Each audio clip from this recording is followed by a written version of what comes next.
Today we're going to be checking out a sweet new product from Avast Marine.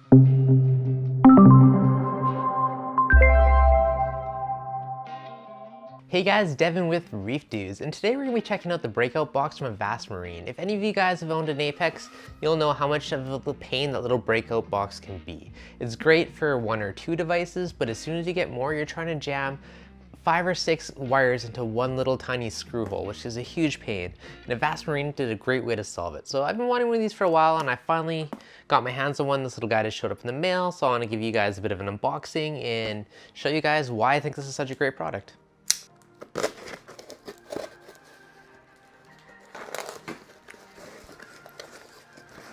Nice little drink cozy.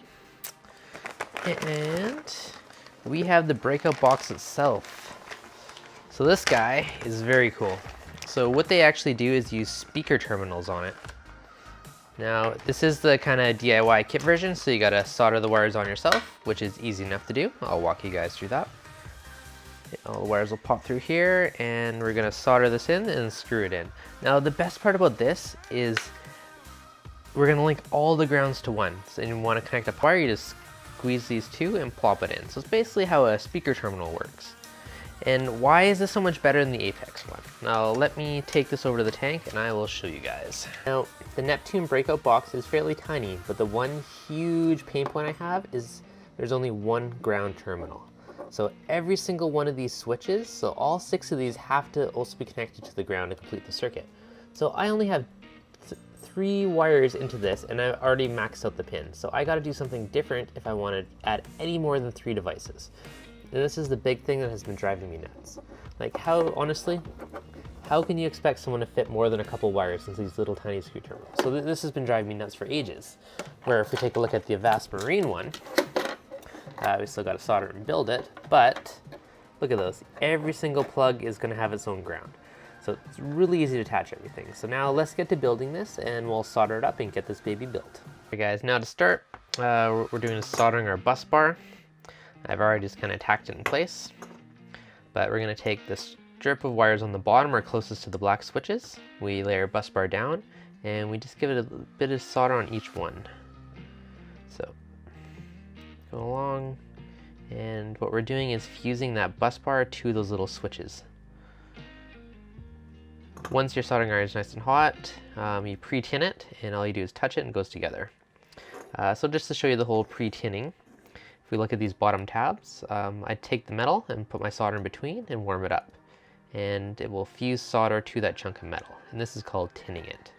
And the whole purpose of doing this is just to make it easier to attach the wire afterwards. So go along, we're just going to touch each one of them and tin it. Tin it, and last but not least. Now I also am going to do the same thing to my wires, and this is just going to help it attach really easily. So we're just melting a bit of solder on each single wire. Done, done, done. Now once you've tinned all your wires, we can get to attaching it. So number 1 is brown, so brown is going to be switch 1. So pick an end, we'll start there. And now I'm going to solder brown to it. So since they're pre-tinned, it's very easy to attach it. Switch number 2 is red. So we'll take our red wire, line it up with where we tinned it. Just run your soldering tip along it and hold it still, and it's going to fuse. Now normally you just want to hold it still for a couple seconds, and that should be enough to solder the wire. So switch number 3 is going to be orange.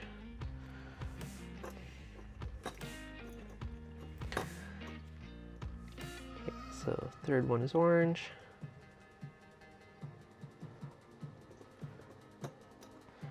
All right, so it's not 100% straight, so I'm just gonna reheat it, loosen it up, and then remove it over. Just to make me feel good. All right, so we got orange done. Next, switch number 4 is yellow. All right, so switch number 4, we got yellow. And done. Oh, pulled it away too quick, so I'm gonna hold it up a little bit higher, remelt it. The biggest thing is just holding the wire still for those couple seconds for the solder to dry. Last but not least, we got blue for switch 6. Now the black is our ground wire, and that can attach anywhere along this bar. And what we're doing is just bridging all the grounds together. So I'm just going to pick a spot where it's close to some solder already. And a couple runs over, and we're done. So it's really that easy to solder it up. So don't be afraid of soldering. It's pretty easy. Once you've done it a couple times, it literally just gets easier and easier. So just to go over the gang quickly, pin 1 is brown, pin 2 is red, pin 3 is orange, pin 4 is yellow, pin 5 is green, pin 6 is blue. Now it doesn't really matter which end you start at. Now we know that brown is switch 1. So we want to make sure 1 lines up with 1, just so it's really easy to know. Okay, so here's our 1, here's our 1, here's our brown, so we know it lines up. That way when we're in apex, it makes sense. So we'll pop our switches back inside the box. And we're gonna pop in 2 screws to secure it to the front.